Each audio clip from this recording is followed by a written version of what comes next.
Hey folks, before the video starts, please leave a like and subscribe to cheer me up. Make sure you are relaxed and enjoy today's stories.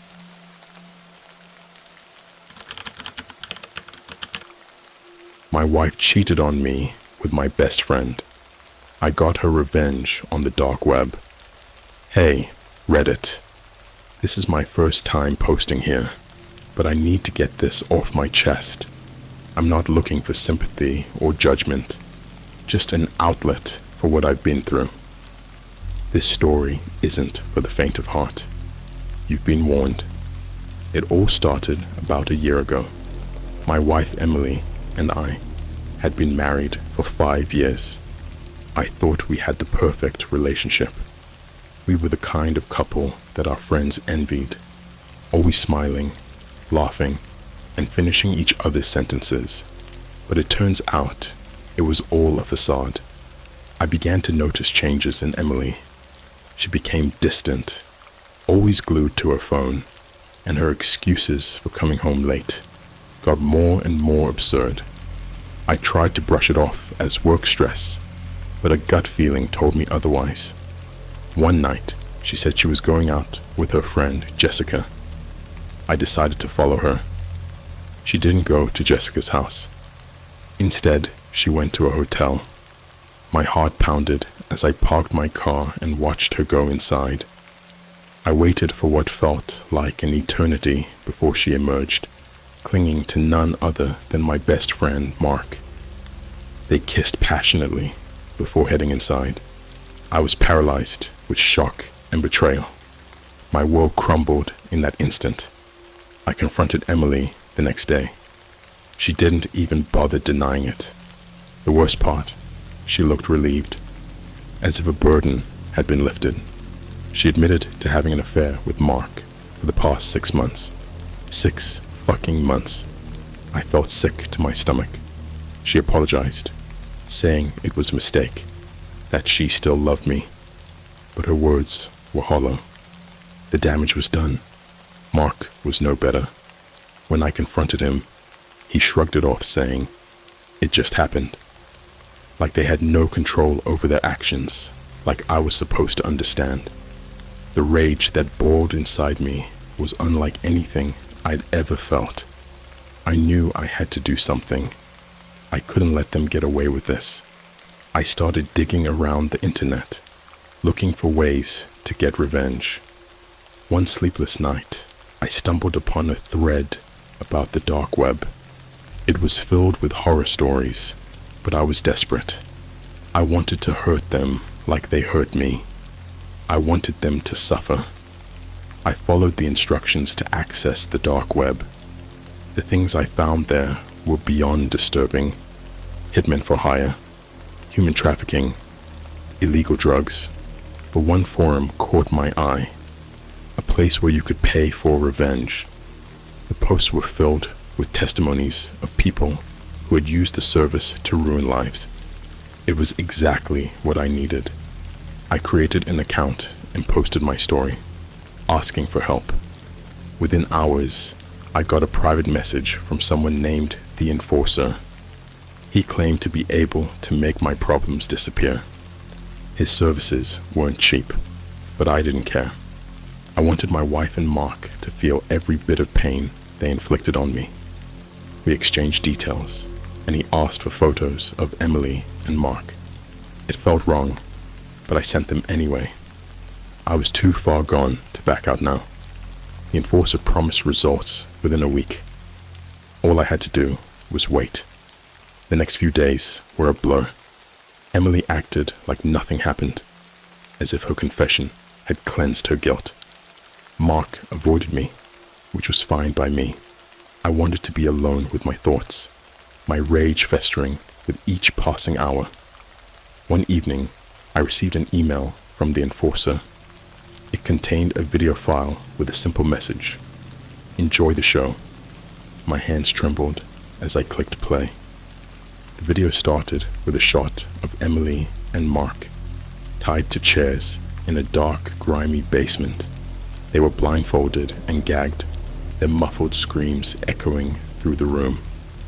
Camera panned to a figure dressed in black, his face hidden behind a mask. He held a knife, its blade glinting.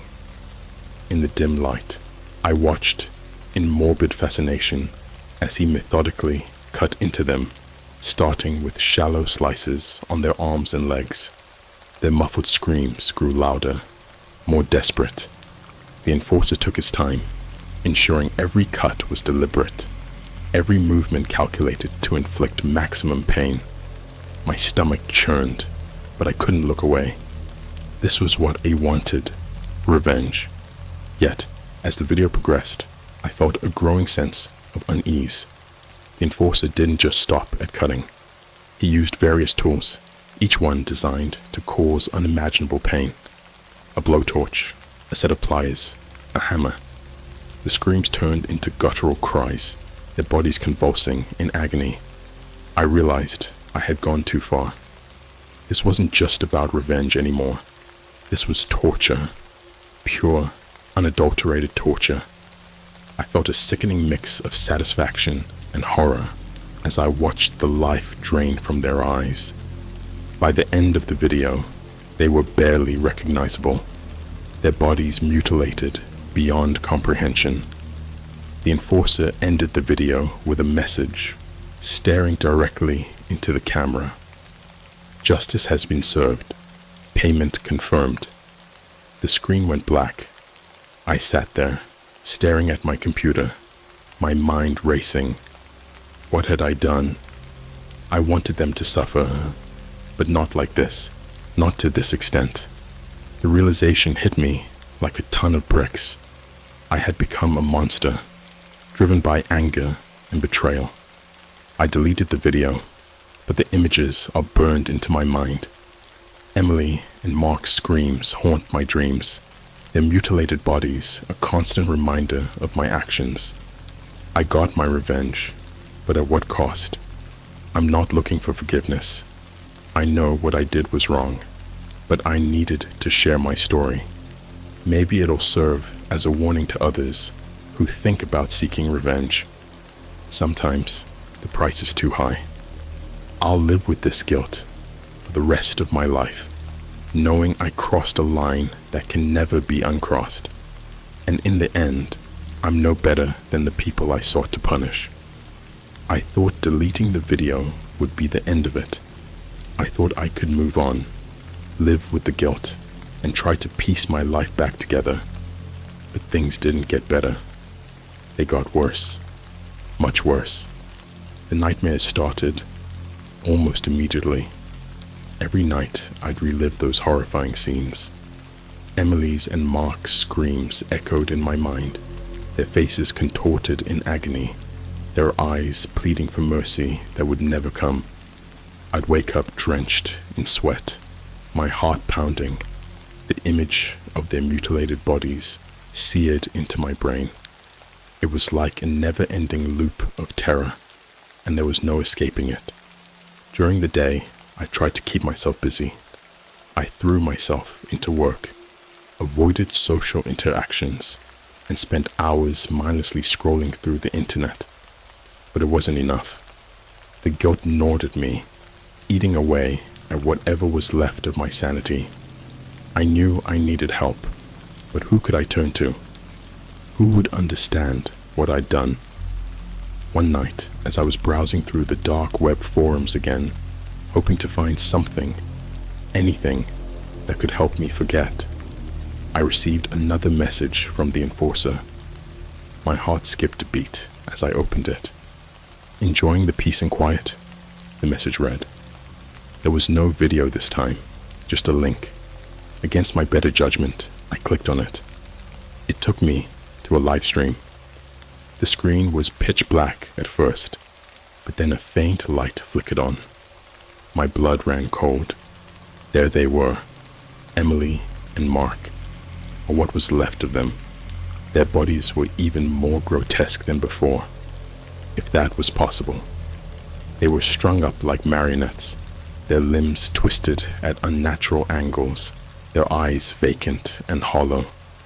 Someone had staged their corpses, making them look like they were still alive. and then the camera zoomed in on a message scrawled on the wall behind them, written in what looked like blood. "You're next." I slammed my laptop shut, my hands shaking uncontrollably. My mind was racing. How was this possible? I saw them die. I watched it happen. My thoughts were a jumbled mess of fear and confusion. I knew one thing for sure. I had to get out of there.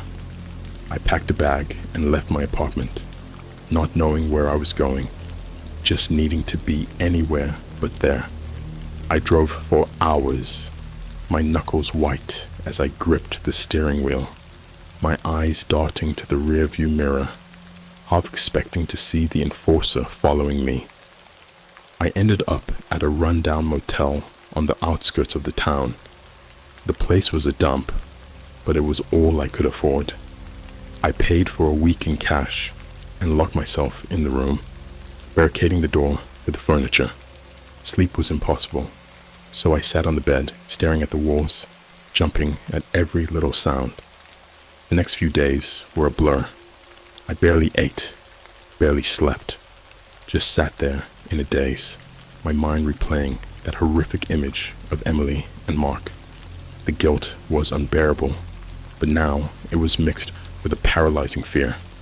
I kept my laptop off, too afraid to see another message from the enforcer.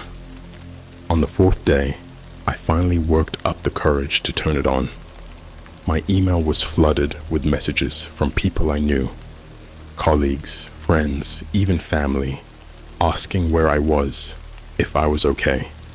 But there was one message that stood out. It was from an anonymous sender, no subject line. I hesitated before opening it. The message was short, just a few words. "We know where you are." Attached was a photo of the motel I was staying at, taken from the parking lot. My car was clearly visible. Panic set in. I grabbed my bag and ran to my car, not caring where I was going, just needing to get away. But as I reached the parking lot, I saw them. Two figures, dressed in black, standing by my car. One of them was holding a knife, the blade catching the sunlight. I turned and ran, my heart pounding in my chest, my breath coming in short, ragged gasps. I didn't look back, didn't stop until I reached the highway. I flagged down a passing car and begged the driver to take me anywhere but there. He must have seen the desperation in my eyes, because he agreed without asking questions. I ended up in another town, hours away from the motel. I found a cheap hostel and checked in under a fake name, paying in cash again. I knew I couldn't keep running forever, but I didn't know what else to do. I was trapped in a nightmare of my own making, and there was no escape. The next few days were the same routine, hiding, jumping at every sound, checking my surroundings constantly. I knew the enforcer wouldn't give up easily. He enjoyed the hunt, the terror, and I was his prey. Then one night, I got another email. This time, it was a video. With trembling hands, I clicked play. The screen showed my apartment, the one I had fled from. The camera panned through each room, finally stopping at my bedroom. On the bed was a body. My body, or at least someone who looked eerily like me. The enforcer had staged a scene, making it look like I was dead. A voice, distorted and mechanical, spoke. "You can't hide forever. This is just the beginning." I shut off my laptop, my mind racing. They were toying with me, making sure I knew they could get to me anytime, anywhere. The fear was overwhelming, but amidst the terror, a thought crossed my mind. Maybe the only way to end this was to confront the enforcer head on. I had no idea how I would do it, but one thing was clear. Running was no longer an option. It was time to face my demons, even if it meant walking into the lion's den. The idea of confronting the enforcer scared the hell out of me, but I was backed into a corner. There was no escaping him. I had to end this, one way or another. I spent hours thinking about how to approach this, how to lure him into a trap. I needed to turn the tables, make him the prey. I went back to the dark web, scouring forums for any information I could find on the enforcer. There wasn't much, just whispers and rumors, tales of people who had crossed him and vanished without a trace. But I did find one thread that seemed promising. It was about a hacker who claimed to have dealt with the enforcer before. He went by the name of Shadow Man. It took some doing, but I managed to get in touch with Shadow Man. He was skeptical at first, but when I told him my story, he seemed intrigued. "You want to take down the enforcer?" he asked. "That's a tall order, my friend." "I don't have a choice," I replied. "He won't stop until I'm dead. Or worse." Shadowman agreed to help, but for a price. I didn't care about the cost. I wired him the money and waited. A few days later, he sent me a file. It was a detailed dossier on the enforcer. Real name, location, known associates. It wasn't much, but it was a start. The enforcer's real name was Anton Kessler. He operated out of an abandoned warehouse on the outskirts of the city. Shadowman warned me that Kessler was extremely dangerous. A former Special Forces operative with a taste for sadism. He suggested I go to the police, but I knew that wasn't an option. The police wouldn't believe me, and even if they did, they wouldn't be able to protect me from someone like Kessler. I had to do this on my own. I spent the next few days preparing. I bought a gun, practiced at a shooting range, and scouted the warehouse. It was a grim, decaying structure, surrounded by overgrown weeds and rusted-out cars. I watched it from a distance, noting the comings and goings of Kessler and his goons. There weren't many, 3 or 4 men at most, but they were all heavily armed. The night of the confrontation, I felt a mix of fear and determination. I knew I might not make it out alive, but I had to try. I had to stop Kessler, not just for my sake, but for everyone he had hurt. I approached the warehouse under the cover of darkness, my heart pounding in my chest. I slipped through a broken window and crept through the shadows, my gun clutched tightly in my hand. The place reeked of decay and death. I moved silently, my senses on high alert. I found Kessler in a makeshift office, hunched over a laptop. He looked up as I entered, a cruel smile spreading across his face. "So, you finally decided to show up," he said, his voice cold and menacing. "I was starting to think you'd keep running." "This ends now," I said, trying to keep my voice steady. "No more games." Kessler laughed, a harsh, grating sound. "You think you can stop me? You have no idea what you're up against." He stood up, towering over me, his eyes gleaming with malice. I raised my gun, aiming at his chest. "Don't move," I warned, but he didn't listen. In a flash, he lunged at me, knocking the gun from my hand. We struggled, grappling with each other in a deadly dance. He was stronger, more skilled, but I fought with everything I had, fueled by anger and desperation. We crashed into a table, sending papers and equipment flying. I managed to land a few blows, but Kessler was relentless. He threw me across the room, and I slammed into the wall, pain exploding through my body. He advanced on me, a knife glinting in his hand. "This is the end for you," he sneered. "You should have stayed hidden." As he raised the knife, I kicked out, hitting him in the knee. He stumbled, giving me just enough time to scramble to my feet. I grabbed a metal pipe from the floor and swung it with all my might, connecting with his head. Kessler went down, blood pouring from a gash on his temple. I didn't wait to see if he'd get up. I ran to the laptop, hoping to find something, anything, that could help me.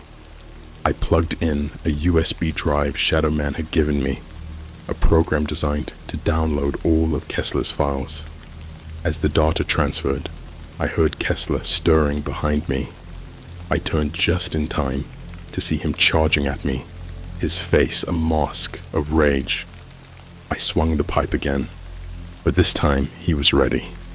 He caught it and yanked it from my hands, throwing it aside. We grappled again, a vicious, brutal struggle. In the chaos, I saw the gun lying a few feet away. I lunged for it, but Kessler grabbed my ankle, pulling me back. I kicked at him, desperately trying to break free. He loomed over me, the knife poised to strike. In a last-ditch effort, I grabbed a shard of broken glass from the floor and slashed at his face. He roared in pain, clutching his eye. I seized the moment, scrambling to my feet and grabbing the gun. I didn't hesitate. I fired, the shot echoing through the warehouse. Kessler fell, blood pouring from the wound in his chest. He gasped for breath, his eyes filled with shock and fury. I stood over him, my hands shaking. "It's over," I said, my voice barely a whisper. As the life drained from his eyes, I felt a strange sense of relief. It was over. The nightmare was finally over. I retrieved the USB drive, pocketed it, and left the warehouse, the adrenaline still coursing through my veins. I drove for hours, not sure where I was going, just needing to put as much distance between me and that place as possible. I found another motel, checked in, and collapsed on the bed, exhaustion washing over me. The next day, I contacted Shadow Man, sending him the files I had downloaded. He promised to go through them to find any information that could help bring Kessler's associates to justice. It wasn't much, but it was a start. As I sat in that dingy motel room, I realized that my life would never be the same. The horrors I had witnessed, the things I had done, they would haunt me forever. But at least I had stopped Kessler. At least I had put an end to his reign of terror. I don't know what the future holds. I'm still running, still looking over my shoulder. But I've learned one thing. Revenge isn't worth it. It destroys you, turns you into something you're not. And in the end, no amount of vengeance can heal the wounds of betrayal. I wish I could say that killing Kessler ended my nightmare, but the truth is, it only marked the beginning of a new one. I stayed in that dingy motel room for days, paralyzed by fear and uncertainty. The files Shadow Man had retrieved revealed the full extent of Kessler's network, his associates, clients, and countless victims. It was a web of horror that spanned the globe. Shadow Man assured me he'd handle the information, but he warned me that Kessler's death wouldn't go unnoticed. His associates would come looking for answers, and they'd eventually trace everything back to me. I was a marked man. I decided to disappear completely. I changed my appearance, cut my hair, grew a beard, and started wearing glasses. I got rid of my car and bought a beat-up old truck with cash. I drove to a remote town in the middle of nowhere, using a fake identity I had bought on the dark web. My new name was Alex, and I was determined to start over, to blend in and be forgotten. For a while, it worked. I found a job at a local diner, a shabby little place where no one asked questions. The pay was meager, but it was enough to keep a roof over my head and food on the table. I rented a small cabin on the outskirts of town, away from prying eyes. The nightmares persisted, but I learned to live with them. Each night, I relived the horrors I had witnessed and committed, Emily and Mark's faces forever etched into my mind. I spent my days in a fog of guilt and paranoia, always looking over my shoulder, waiting for the inevitable reckoning. One cold winter evening, I received a call from Shadow Man. He had been going through Kessler's files and found something disturbing. "Alex, you need to see this," he said, his voice tense. He sent me a video file, and as much as I dreaded watching it, I knew I had to. The video showed a man tied to a chair in a dimly lit room. His face was bruised and bloody, his eyes filled with terror. It took me a moment to recognize him. Detective Harris, the cop who had investigated Emily and Mark's disappearance. He had been following leads, getting too close to the truth. Kessler's associates had caught him. The camera panned to a man standing in the shadows, his face obscured. He spoke in a low, menacing voice. "This is a message for Alex. You can't hide forever. We will find you, and when we do, you'll wish you were dead." My blood ran cold. They knew my new identity. They were coming for me. I had to leave, and fast. I packed my things, abandoning the life I had tried to build. I didn't have a destination in mind, just a desperate need to stay ahead of them. I drove for days, barely stopping to rest, constantly checking my surroundings, paranoid that every car behind me was one of them. Eventually, I found myself in another small town, far from anyone and anything I had known. I rented a cheap apartment under yet another fake name. I tried to lay low, but the fear was always there, a constant companion. Weeks turned into months, and I thought maybe, just maybe, I had outrun them. I found a job as a night janitor, a solitary position that suited my need for isolation. I kept to myself, avoiding any connections or friendships. I was a ghost, a shadow of the person I once was. But the peace didn't last. One night, as I was mopping the floors, I heard a noise behind me. I turned to see a man standing in the hallway, his face obscured by a hood. My heart raced, and I reached for the gun I always kept hidden under my jacket. Before I could react, the man lunged at me, knocking the gun from my hand. We struggled, and I could see the cold, merciless look in his eyes. He wasn't here to talk. He was here to kill. We fought, but he was stronger, more skilled. He pinned me to the ground, a knife glinting in his hand. "This is for Kessler," he snarled, raising the knife. In that moment, everything seemed to slow down. I could see my life flashing before my eyes, the betrayal, the revenge, the endless running. I realized that I couldn't keep living like this, in fear and isolation. If I was going to die, I was going to go down fighting. Summoning all my strength, I kicked him off me and scrambled to my feet. I grabbed a nearby chair and swung it at him, knocking the knife from his hand. We exchanged blows, each one more desperate than the last. Finally, I managed to get a hold of the gun.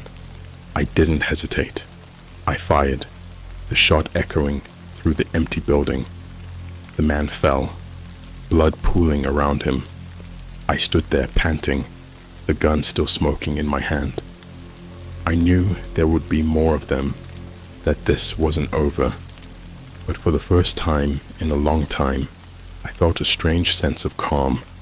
I had faced my demons, and I had survived. I left the janitor job that night, disappearing once again into the shadows. I didn't know where I was going, but I knew one thing: I wouldn't let them win.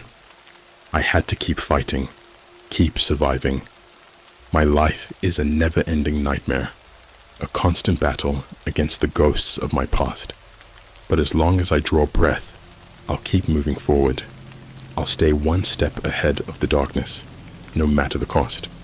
This is my story, my warning to anyone who thinks revenge is the answer.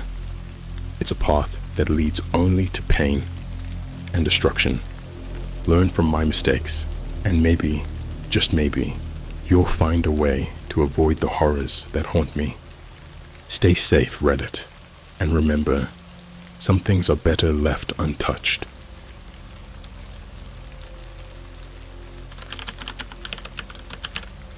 I hired a dark web hacker to teach me hacking. What I got into will cost my life. Hey Reddit, I never thought I'd be the one sharing a creepy story here, but I need to get this off my chest. What I'm about to tell you isn't just a story, it's a warning. I hired a dark web hacker to teach me hacking. What I got into will cost my life. I've always been fascinated by computers. Growing up, I was the kid who took apart the family PC just to see how it worked. By the time I hit college, I knew my way around software and hardware better than most of my professors, but I wanted more. I wanted to dive deeper into the abyss of the digital world. That's how I ended up on the dark web. I'd heard about the dark web from some friends, mostly as a place where you could buy drugs or fake IDs, but I knew it had to be more than that. After a bit of research, I found forums where hackers shared their secrets. It was like discovering a hidden city beneath the internet. One username kept popping up, Noctis. Noctis was a legend in those circles. The guy was rumored to have hacked into top government databases and never been caught. I sent him a message, expecting to be ignored. To my surprise, he replied within an hour, Noctis, why do you want to learn hacking? Me. I want to know what's possible. I want to understand what others can do. Noctis, knowledge comes at a price. I knew he wasn't talking about money, but I was too eager to care. We set up a time to talk more in depth. He instructed me to download an encrypted messaging app. The next day, I got a ping on my phone. Noctis was ready. He started me off with simple tasks, cracking passwords, basic phishing schemes, stuff that made me feel like I was in a cheesy spy movie. But soon, the tasks got darker. He had me hack into personal emails, download private conversations, and even manipulate social media accounts. It felt wrong, but I kept going. I wanted to impress him. Then one night, he sent me a link. Time for the real stuff, he said. It was an invite to a live stream. When I joined, I saw a blank screen with a countdown timer. The chat was full of people hyped for whatever was about to happen. The timer hit 0, and the screen flickered to life. I wish I'd never seen what came next. It was a dimly lit room, the kind you see in horror movies. A man was tied to a chair, blindfolded and gagged. The camera was shaky, like someone was holding it by hand. My heart pounded. This couldn't be real. The chat exploded with excitement. People were betting on how long the guy would last. A figure walked into the frame, wearing a grotesque mask. He held a knife and began to cut the man's arm slowly. The victim's muffled screams filled my headphones. I felt sick. This was beyond anything I'd ever imagined.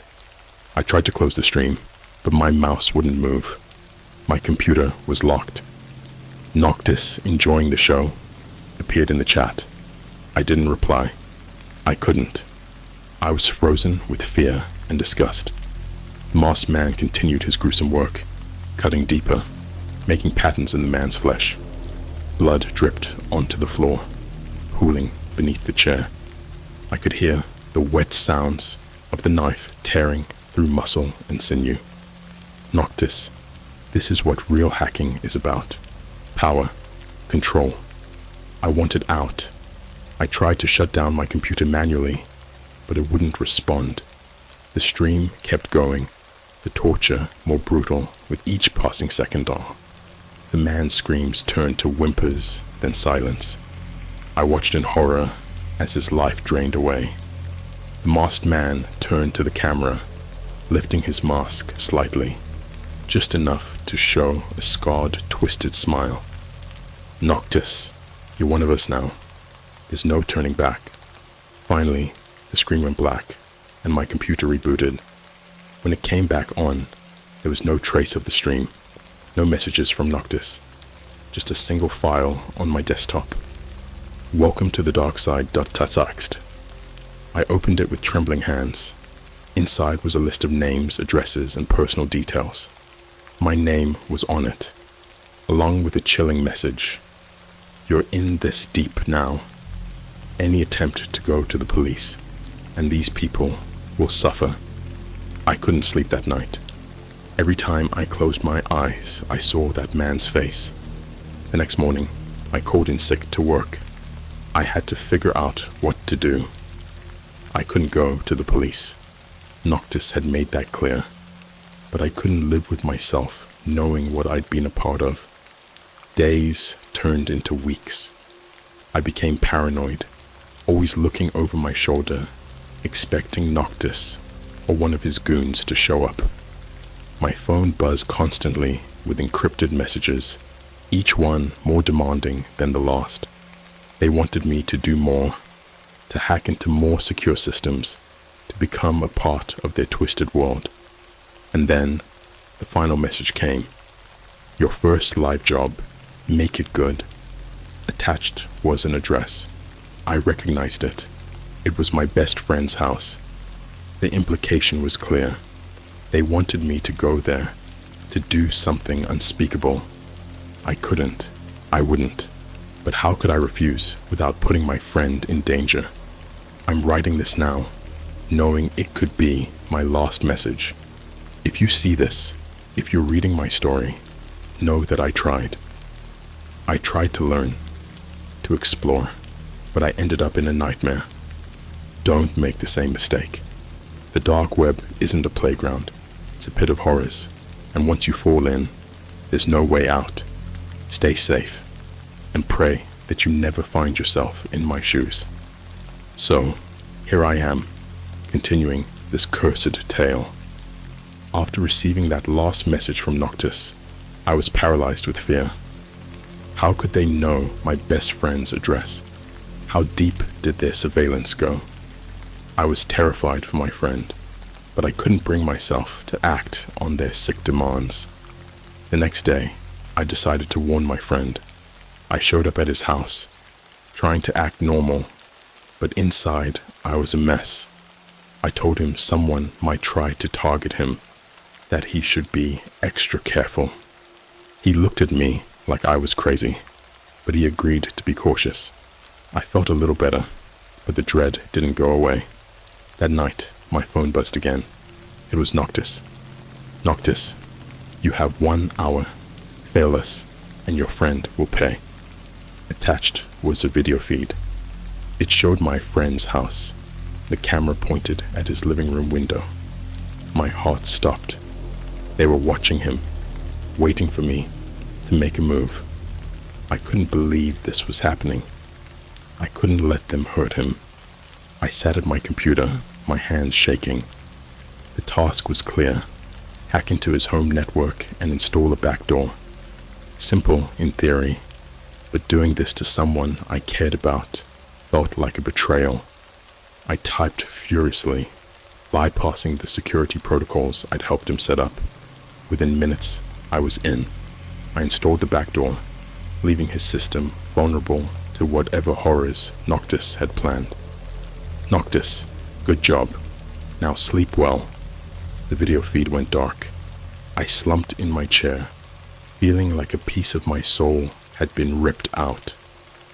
The next morning, my friend called, thanking me for the warning. He said nothing strange had happened, but I knew better. The damage was already done. I couldn't bear to face him, so I made up an excuse and hung up. Days passed without a word from Noctis. I thought maybe I was in the clear, that they had moved on to another victim. But then the messages started again. More addresses, more targets. each one more innocent than the last. I was becoming a tool for their sick games, and I didn't know how to stop it. One night, I received a new message with a link to another live stream.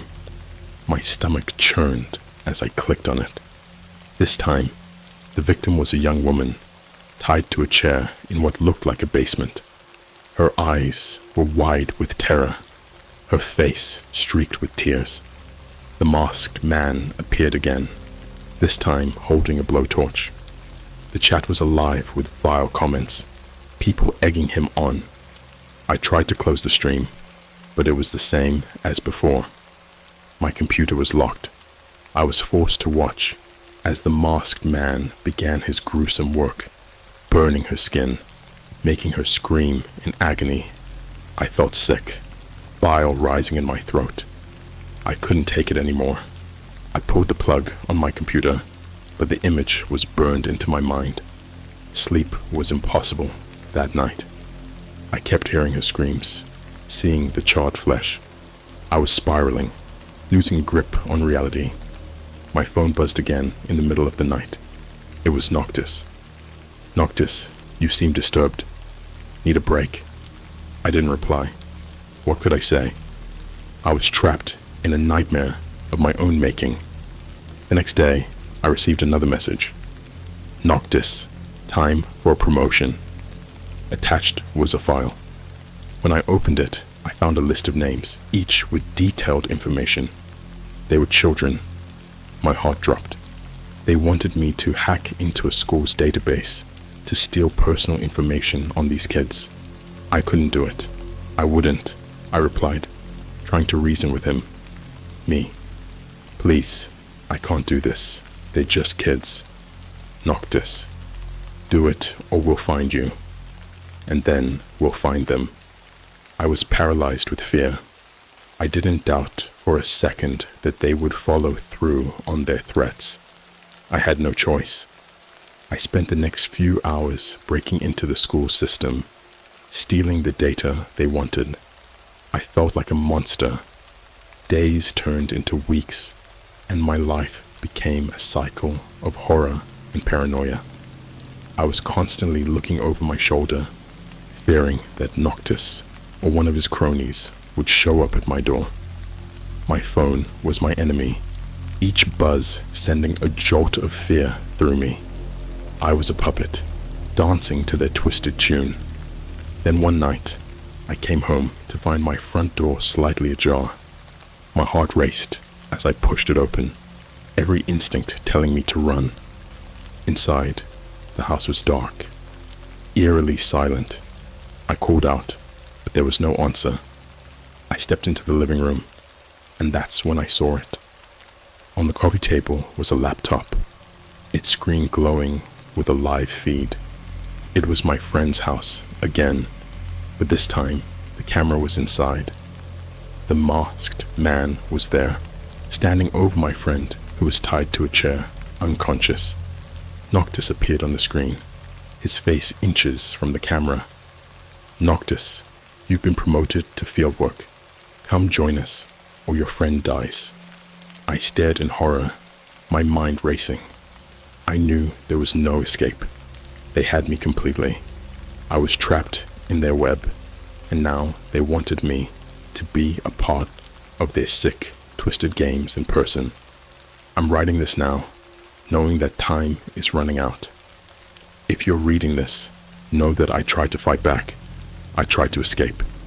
But the dark web is a labyrinth with no exit. If you value your sanity, your life, stay away.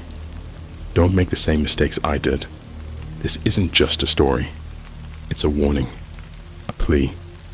Pray for me. Pray for us all. Hey, Reddit. It's me again. I wish I could say things got better, but they didn't. After the last incident with my friend, I knew I couldn't avoid the inevitable. Noctis wanted me in the field, and he'd made it clear that refusal wasn't an option. The next day, I received a package. Inside was a burner phone and a plane ticket. Noctis had everything planned out. I was to fly to a small town I never heard of and await further instructions. The phone buzzed with a new message. Noctis, don't keep us waiting. I packed a small bag, my hands trembling. This was it. I was stepping into their world with no idea what awaited me. The flight was a blur of anxiety and dread. When I landed, a black sedan was waiting for me. The driver, a man with a blank expression, opened the door and motioned for me to get in. The drive felt like an eternity. We left the city and drove into the countryside, the landscape growing more desolate with each passing mile. Finally, we stopped at an old abandoned warehouse. The driver handed me a black hood and a set of instructions. Put this on. Follow the instructions exactly. I didn't have a choice. I pulled the hood over my head and let the driver lead me inside. The air was cold and musty, the only sounds our footsteps echoing off the walls. After a few minutes, we stopped. The hood was yanked off, and I found myself in a small, dimly lit room. Noctis stood before me, his face hidden behind that grotesque mask. Beside him were two other men, their faces obscured by balaclavas. On a table between us lay an assortment of tools, knives, pliers, even a blowtorch. My stomach churned. Noctis, welcome to the team. He motioned to a chair in the center of the room. Tied to it was a man, beaten and bloody. His eyes were wide with terror, a gag muffling his cries. Noctis handed me a knife, the blade glinting in the dim light. Noctis, show us your commitment. I froze, the knife heavy in my hand. This was beyond anything I could have imagined. I looked at the man in the chair, his eyes pleading with me. I wanted to run, to scream, but I knew it was futile. I was trapped. Noctis, do it, or your friend takes his place. With shaking hands, I approached the man. Tears streamed down his face as he struggled against the bonds. I whispered an apology, my voice breaking. Then I did what I had to do. I drove the knife into his arm, the blade sinking into flesh. His muffled scream tore through the room, and I felt a part of myself die. The next few hours were a blur of blood and pain. I was forced to torture the man, each cut and burn a reminder of my descent into madness. Noctis watched, his eyes never leaving me. When it was finally over, the man was barely alive, his body a canvas of horror. Noctis, good, you're learning. They dragged the man away, leaving me alone in the room. I collapsed to the floor, sobbing. This wasn't me. This wasn't who I was supposed to be.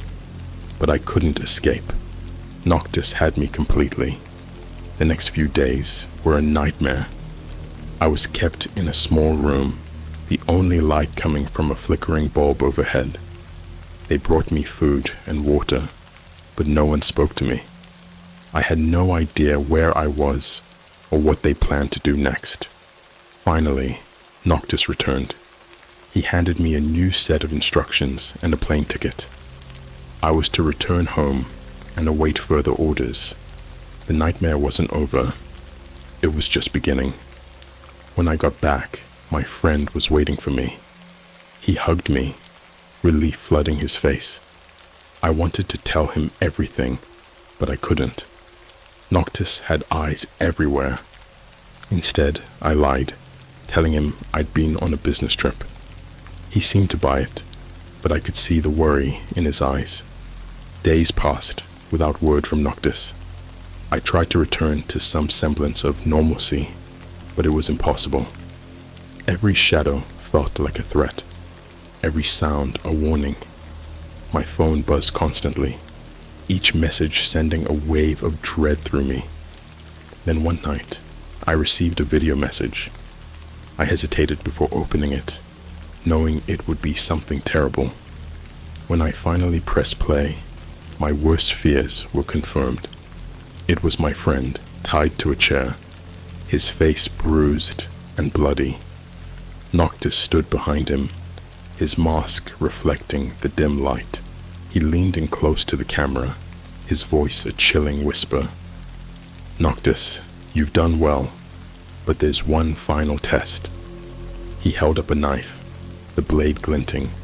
My friend's eyes widened in terror, muffled pleas escaping his gagged mouth.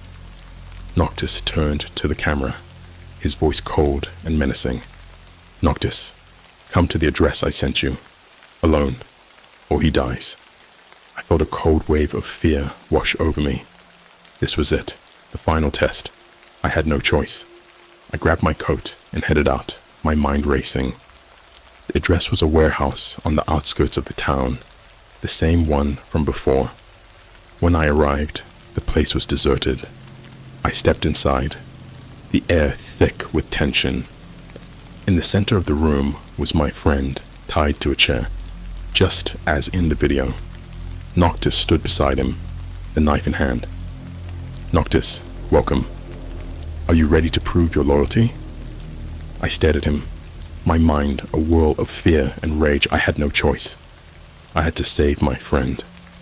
But I knew that once I crossed this line, there was no turning back. I stepped forward, my hands shaking. Noctis handed me the knife, his eyes gleaming with anticipation. I looked at my friend, his eyes filled with terror and betrayal. I whispered an apology, my voice trembling. Then I did what I had to do. The knife felt heavy in my hand as I approached him, each step echoing in the silent warehouse. My friend's eyes widened, pleading with me, but I knew there was no other way. Noctis had me completely, and there was no escape from this nightmare. I'm writing this now, knowing that my soul is damned. If you're reading this, know that I tried to fight back. I tried to escape, but the dark web is a labyrinth with no exit.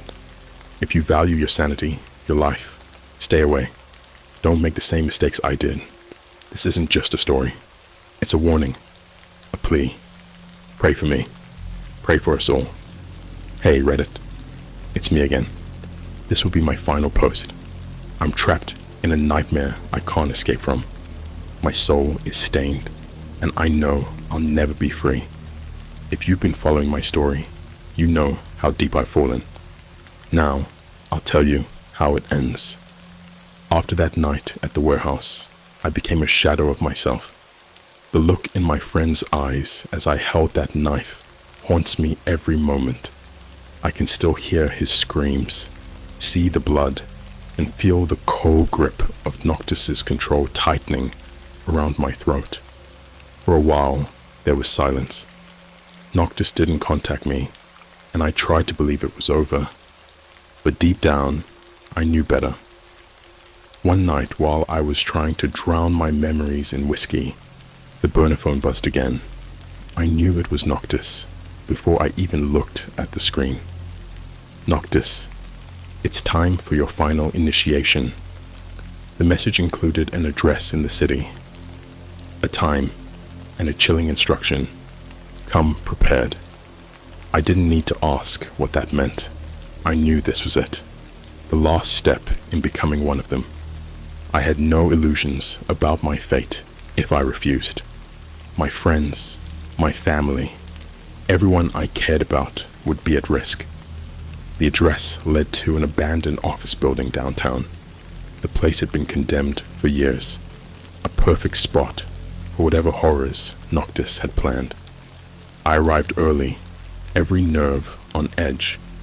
As I stepped inside, the air felt thick, almost suffocating.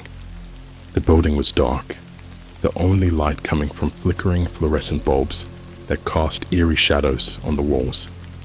I made my way to the designated room, my heart pounding in my chest.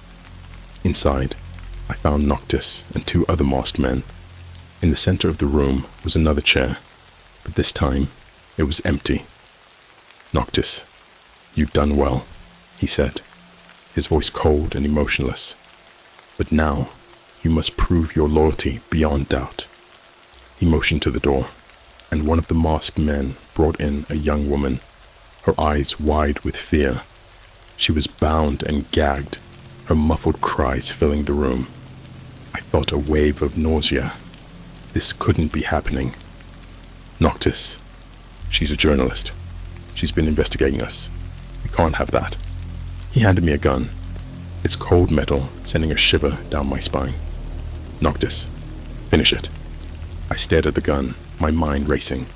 I couldn't do this. Not again. But I knew what was at stake. If I refused, they'd kill her, and then come after everyone I loved. I was trapped, a pawn in their twisted game. With shaking hands, I took the gun. The woman's eyes pleaded with me, tears streaming down her face. I wanted to tell her I was sorry, that I had no choice, but the words stuck in my throat. I raised the gun, aiming it at her head. "Please," she whispered through the gag, her voice barely audible. I hesitated, my finger trembling on the trigger. This was it, the point of no return. I closed my eyes, trying to summon the courage to do what they demanded, but I couldn't. I couldn't take another innocent life. "Noctis, do it," he barked, his voice cutting through my hesitation like a knife. I opened my eyes, tears blurring my vision. I squeezed the trigger, the gunshot echoing in the room. The woman slumped forward, her lifeless body falling to the floor. I dropped the gun, feeling like I'd just sold my soul. Noctis approached, his eyes cold and calculating behind the mask. "Noctis, welcome to the family." They left me there, alone with the body. I collapsed to the floor, sobbing uncontrollably. What had I become? How could I live with myself after this? I knew I couldn't. There was no redemption, no escape. I was theirs, body and soul. Days turned into a blur. I stopped eating, stopped sleeping. My phone buzzed constantly, with new orders, new targets. I was a tool for their darkness, a puppet on their strings. I couldn't bear it anymore. One night, I decided to end it. I wrote a note, detailing everything, hoping someone would find it and expose Noctis and his network. Maybe, just maybe, I could save others from my fate. I took a handful of pills, hoping for peace, but fate had other plans. I woke up in a hospital, tubes and wires attached to me. They'd found me in time, saved my life, but I wasn't grateful. I was trapped in a nightmare with no way out. When I was discharged, there was a message waiting for me. "Noctis, nice try. Now get back to work." I knew then that there was no escape. Noctis had me completely.